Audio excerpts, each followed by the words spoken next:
This podcast is brought to you by B2B Better.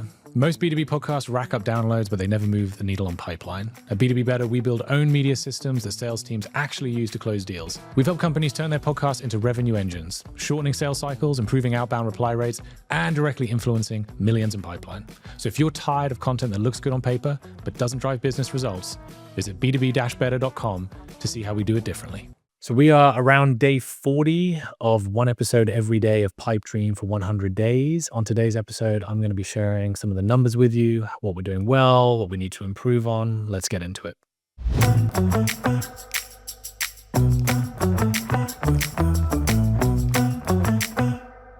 All right, so for those of you who don't know, Pipe Dream is an evolution of a podcast called B2B Better, also the name of my agency. My agency actually began as a podcast back in COVID, where I was really just trying to explore individual B2B marketing stories. It's been on hiatus for the last year or so as we've been focused on the business, and I decided to give us a jolt of electricity at the beginning of this year, really re-engage that content marketing muscle that we do so well for our clients, but we've done so abysmally for ourselves over the last 12 months, and really give ourselves a challenge that we're just going to kind of be a forcing function to just create content. In terms of the goals and objectives that we set out to achieve with this program, other than just get something out every single day, we're not holding ourselves really accountable to any hard and fast metrics.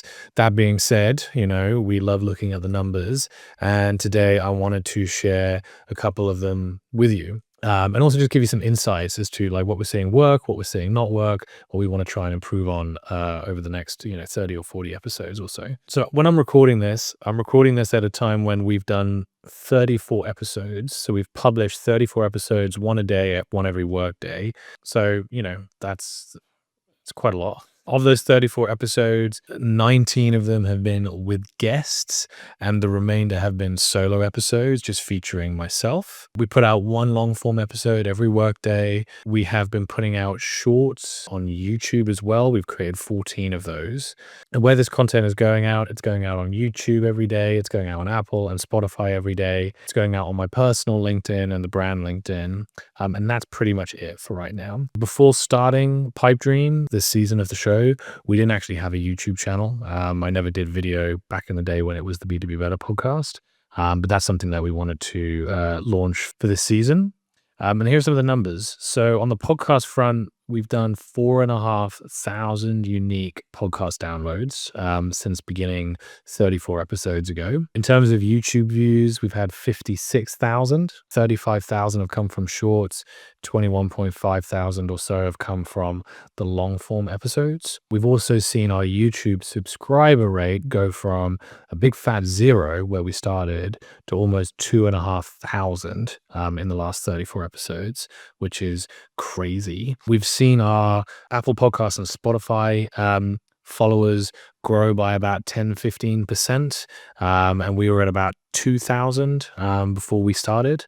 I've also seen on my personal LinkedIn marginal gains across impressions, total accounts reached, and followers as well. So, some things to be happy and proud of and some things that need work. Just to kind of give you a sense of how we're promoting the content. We put them out on those channels, as I mentioned before. I've been a bit lackluster in promoting the content on my personal LinkedIn. Some episodes I do, some episodes I don't. And that just comes down to really timing and bandwidth more than anything. We put a small advertising budget behind every episode on YouTube. It's about £5 or about $7.50, just to give it a little bit of a push and a bump on a platform where previously we had no engagement. We're also posting this content, I'd say once a week on our brand account. So what are some of the good things? The good things, we've been able to get our subscriber rate on YouTube up really quickly to quite a sizable number, 2,500 subscribers. Look, the majority of a discovery on YouTube is coming from the advertising. So there is a risk there that if we decided to stop that, would we get and continue to get the same number of views and see the same rate of subscribers every single day? I'm not too concerned about that right now, as we are going from a cold start on YouTube, and we do just need to get people seeing this content. And we're also not investing a huge amount of money on a per episode basis to get this content in front of the people that we actually care about £5 a video. In total, we've invested about £200 so far. So pretty low stakes. But we need to make sure that we are creating content that, has resonance on its own accord. And so we will be experimenting in the next, 30 days with promoting episodes or publishing episodes sans advertising budget to see what the effect is going to be against the paid versus the organic published posts. The second thing that we need to be improving on is just putting in place a structure and a system around our content promotion on LinkedIn. 99% of the target buyers that we are reaching or trying to reach with this content are on LinkedIn. And right now, we are putting a lot of effort into the creation of the work and not as much effort into the promotion and publication and distribution of the work. We just need to ensure that every single post that we create is being published on my personal LinkedIn. I've got an audience of 12,000 people. Every time I do post about an episode, it does tend to get some good engagement. And so we just need to make sure that we're introducing a cadence and a consistency there.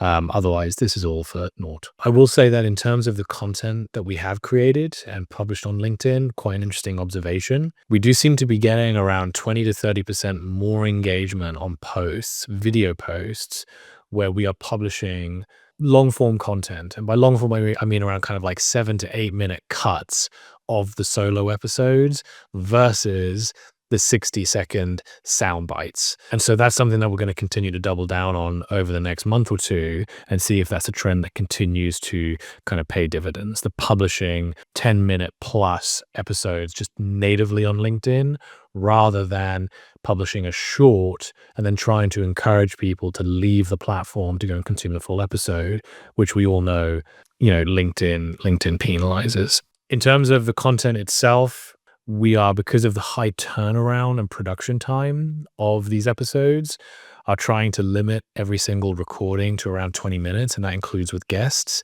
I think that format is a great forcing function for us because it ensures that, we are trying to find guests that have a really interesting, concise, and tactical story that they can tell. And we're upfront with them right at the beginning, like, look, we're going to max out here at 20 minutes, and then we're going to be cutting things short. So, if you fancy a waffle, go to the diner because it ain't going to be happening here on Pipe Dream. And that's something that we're going to continue to kind of play with. I do think that we need to introduce more structure to the episodes themselves. We are getting better at this. At the beginning, it was a little bit of a free for all. We now actually have like a master set of questions and like segments that we are running through with our customers that typically follow the formula of like a case study. You're trying to build an own media program. Why are you trying to do that? What's the outcome that you are looking to achieve? What challenges have you faced on that journey? How have you overcome those challenges? And where are you today? What advice would you give to people who want to follow in your footsteps, right? And so that kind of like 4-act structure, whilst there's a bit of variance on individual episodes, depending on who it is I'm speaking to, will help to ensure that the episodes are tighter, more concise, more action-packed, and that we can kind of stick to that 20-minute cadence. I do want to be experimenting with other content formats as we move forward. I think that I'm seeing a lot of success on LinkedIn when I'm reacting to things that are happening in the industry, articles that are being posted, shows that are being launched, and translating that content into a kind of podcast video format where I can actually share my perspective on timely news of the day. Will be really interesting to see how that performs. We also need to do a much better job on the packaging of the content in regards particularly to thumbnail design and trailers / kind of intro hooks at the start of the episodes. We know, and what we tell our customers all the time is, if you're going to spend the majority of your production time on anything for YouTube, make it the thumbnail and make it the first 60 seconds of your episode. The thumbnail, because we need people clicking on it, because click-through rate is one of the metrics that an algorithm on YouTube determines whether a video is worth surfacing organically. And the first 60 seconds, because the longer you can keep people in that episode and watching that content, again, is another marker from the YouTube algorithm standpoint to tell it this content is worth surfacing. Right now, I wouldn't say that we do as good a job for ourselves as we do for our clients on producing really kind of like highly visual, cut through kind of thumbnail graphics. And we don't really do any trailers. Usually each episode starts with me doing a little promo message. And so we need to kind of practice what we preach here. Yes, it's going to include more or create more production overhead for the team. And that's something that we need to be mindful of because we are balancing this against, the client work that we're being paid to do. But, as a team on one of our weekly editorial meetings recently, we made the determination and the decision that that's something that we're going to continue to look at in pursuit of trying to increase our consumption time and our watch time. So, look, 35 episodes in or so, kind of what's the bottom line? The act of publishing an episode every single day is incredibly intense from a bandwidth perspective with the internal team and also from my perspective, like trying to come up with new ideas and new ways of approaching interviews every day.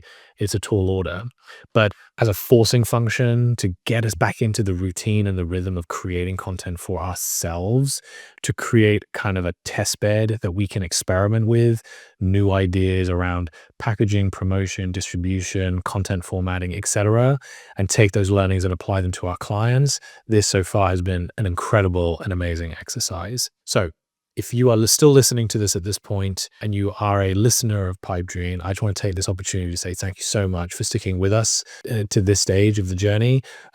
We are 35 episodes in, we've got 65 left to go. So there's still a way until we get to the finish line. But we'll be doing another one of these episodes in a month or two to kind of recap what else we've learned and how some of these other changes have paid off for us. So if you want to learn more about our Pipe Dream journey, do make sure you hit subscribe, you like, you comment, and review this episode wherever you're consuming it. And we'll catch you on the next one. See you then.